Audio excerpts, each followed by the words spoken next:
work. We have had several cyber detectives in the past. There's just too much work for one of them anymore, and we have a little bit of a problem hanging on to these folks. We train them. They usually stay about 4, maybe 5 years, and then may move on with their careers. And of course, the demographic of our younger employees will switch jobs a lot more often than us folks who've been here a while.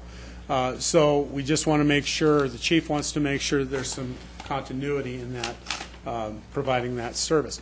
Moscow Farmers Market manager, additional hours. The current Farmers Market manager has been paid for 8, I believe it's 9 months, 19 hours a week for the Farmers Market.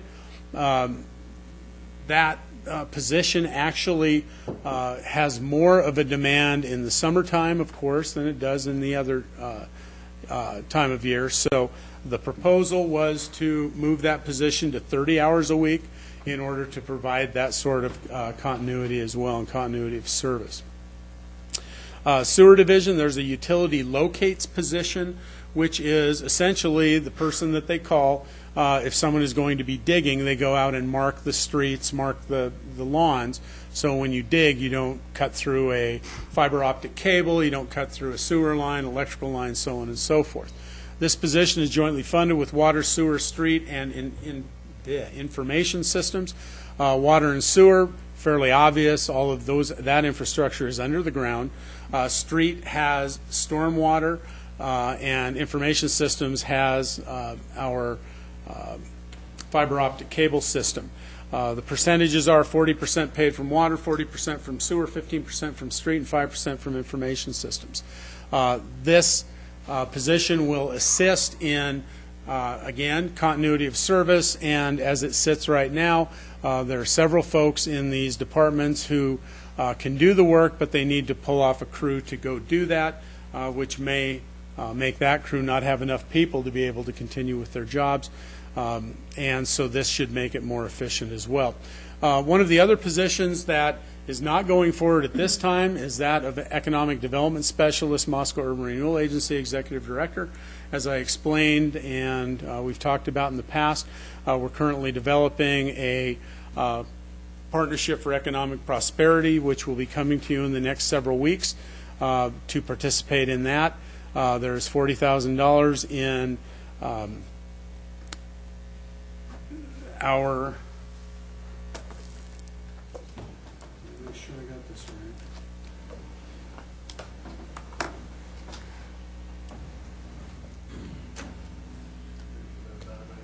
right. Non-departmental. Sorry, I had a blank there for a minute. So $40,000 is included in there. It also funds, that same line item also funds other economic developments, such as the amount of support for the Moscow Chamber of Commerce, CETA, so on and so forth. The Moscow Urban Renewal Agency Executive Director, which currently or previously was a half-time position shared with the Moscow Urban Renewal Agency, is now being absorbed into our Community Development Director's role, and we've adjusted the amount of money for the administrative contract from the Urban Renewal Agency. So those are essentially the personnel changes proposed in the FY16 budget. Employee benefit rates and programs. The wellness program continues to be reviewed. Wellness programs across the nation are becoming more and more just necessary to an overall employee health program. The idea is if you provide some incentives to allow folks to, or encourage them, incentivize them to stay in shape, quit using tobacco, so on and so forth, that your health insurance should at least remain stable or not increase as is high a rate as it would otherwise. Our health plan with Regents of Idaho is proposed at 11.2, was proposed at 11.2%, which was one of the first estimates that were given us by Regents. We talked about this back in June and July as well. That amount was negotiated to 5% with some minimal changes to the plan. So what could have been 11.2% was negotiated to 5%, a savings of around $79,000 overall with that negotiation. The voluntary employee benefit allocation proposed at $250 an employee, which has been, that's the same as it has been in years past. Those funds can be utilized by employees for increased deductibles. If the employee chooses, they can continue to accumulate those funds. They belong to the employee, so when the employee separates from the City of Moscow employment, they can utilize that fund for their health-related expenses. Okay, moving on to general fund revenues. This is something, you'll see the 6 big ones that are up there. Most of the funding from the general fund, of course, property taxes, franchise fees, intergovernmental transfers, fees and charges, transfers, and fund balance. Intergovernmental is different from the transfers that you see up there that are identified as transfers are from the water, sewer, sanitation fund, street fund, so on and so forth. Intergovernmental would be that from the federal government or the state. Okay, general fund transfers funds that are receipted into the general fund and then are transferred to these special revenue funds and internal service funds. Special revenue funds, of course, are different in that not only do they receive revenues from outside sources, and typically sources that are specific and to be utilized in accordance with the regulations that they're given, but also they receive some general fund subsidy. Streets Fund receives transfer from the general fund for franchise fees, as well as other support from the general fund. One of the ways that that is supported is that we have an allocation model which reimburses the general fund for those services provided by the general fund to enterprise funds and the special revenue funds. Typically, street fund is probably right around half of what they should be paying into the general fund for those services. However, every dollar that is taken from the street fund back to the general fund would just reoccur in more subsidies, so we can continue to address the council's concerns about getting better pavement out there and taking care of the roads. General fund also supports the street fund in the past by supplying funding for equipment. Most of the equipment that's purchased is purchased through the enterprise funds or with carryover from the general fund. This year, because of some funding increases, the street fund has been able to purchase some of their own equipment, which is a step forward as well. Parks and Recreation Fund is also supported about $1.65 million from the general fund to assist the parks and recreation. We don't charge for use of parks. We have programming fees or programmatic fees, but typically the parks are paid for with a subsidy from the general fund. The 1912 fund funds the Heart of the Arts agreement and city retained expenses for the 1912 building. Arts Fund supports the operations of the Arts Department, obviously. Information Systems and Fleet Systems, although Fleet's not up here because there isn't a transfer. Information Systems is an internal service fund, as I indicated, provides services mainly and predominantly to the City of Moscow. So the software, hardware, the services that are provided to the general fund by Information Systems, there is a transfer there as well. And the Moscow School District Community Playfields, as you'll recall, this is a joint effort between the City of Moscow and Moscow School District. City of Moscow provides the operational and programming for the Moscow School District Community Playfields, and the school district then pays a certain amount of money, about half of that, a percentage, back to the city for that service. Fund balance is a large part of the fund, general fund as well. The purposes, you all know them. What we try to do is retain general fund, or excuse me, fund balances that meet the council's directives. You gave us policies in a resolution as to how much working capital we should retain, so on and so forth. What it does is allows us to have sufficient cash flow for operations as well as the other things that you see up there.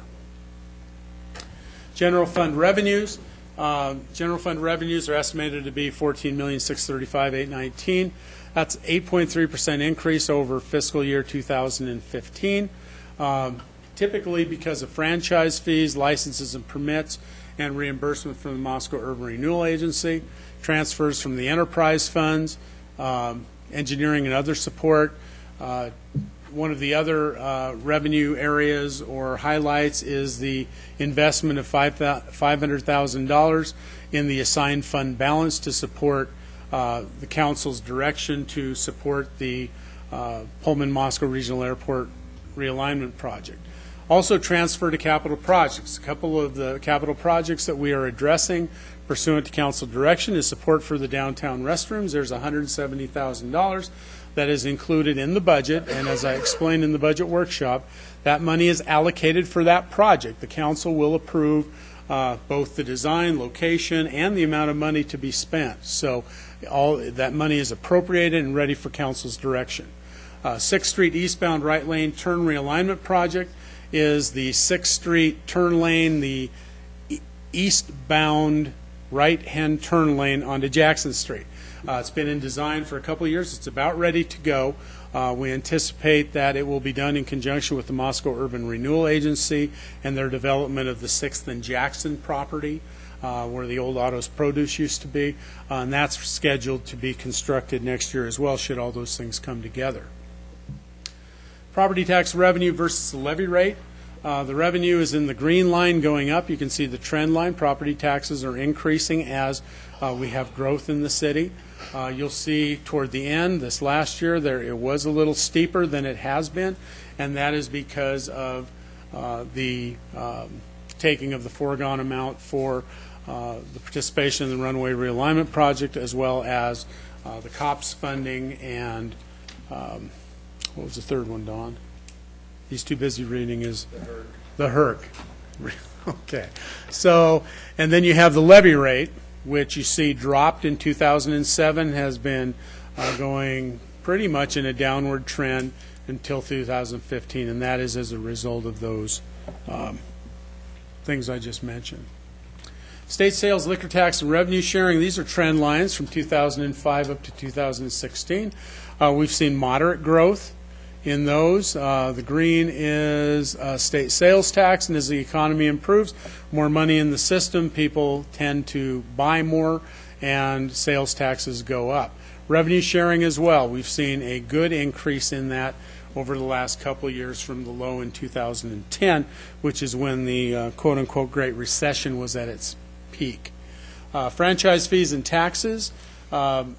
Again, Don calls them taxes, GFOA calls them taxes, they're franchise fees. These are fees that are paid by those entities that operate utilities in the city's right-of-way. It is a payment for the privilege of using the public's right-of-way for their business. And as you can see, they peaked at 2009, dropped a little bit, came back in 2011. We're seeing an upswing now. Franchise fees are a percentage of the gross sales that are made within the city limits for the franchise. So we have that franchise fee on electric, gas, and cable TV. Building permit revenues, again, the Great Recession effect, 2009, 2010. We're starting to see an upswing in 2015. So hopefully that will continue and building permit revenues will continue to rise. General fund highlights, we've already talked about most of these. Technology and capacity to maintain service demands. We are working on an improved city web presence, as well as an emergency notification system to assist the police in informing the public in case of an emergency. Springbrook financial software for human resources management has been worked on for a couple of years and is about ready to be deployed. And the Spillman Records interface for the fire department is also included in this budget. Transfer to capital projects fund, we've already hit on the downtown restroom and the 6th Street turn lane. Special revenue funds, we'll go through these very quickly. Street fund revenue has been pretty flat, has gone down a little bit. That's highway user fees or gas tax. Don makes a point every year that they haven't really made an increase in the gas tax since 1996. This past year there was a move in the legislature to increase gas tax to some extent. The effect of that should be about $222,000 roughly in our street fund, so that's what you see at the end of that, which is welcome. It wasn't as much as we had hoped it would be, and hopefully the legislature will revisit it as the public infrastructure becomes more and more critical. Street fund highlights, the utility locates position we already talked about. We have a maintenance agreement with the University of Idaho. We pay them a certain per mile amount for street maintenance for those city streets maintained by the university within the campus. Traffic control maintenance, professional development, pavement maintenance program is always of interest to the council. Tyler Palmer, our street superintendent, deputy director operations now, has talked to you about a comprehensive pavement maintenance rather than tearing up streets, relaying them, able to maintain a lot more streets. So it's an aggressive program, and the more money he can get, he says he needs about $2 million a year in order to maintain that program. We're not quite there, but we're working on it. Transfer to capital construction, we have the sidewalk program, street light renovation, community choices project out by the Moscow Middle School will be constructed coming up, and the multimodal transportation improvements Grow America project at $36,500. Les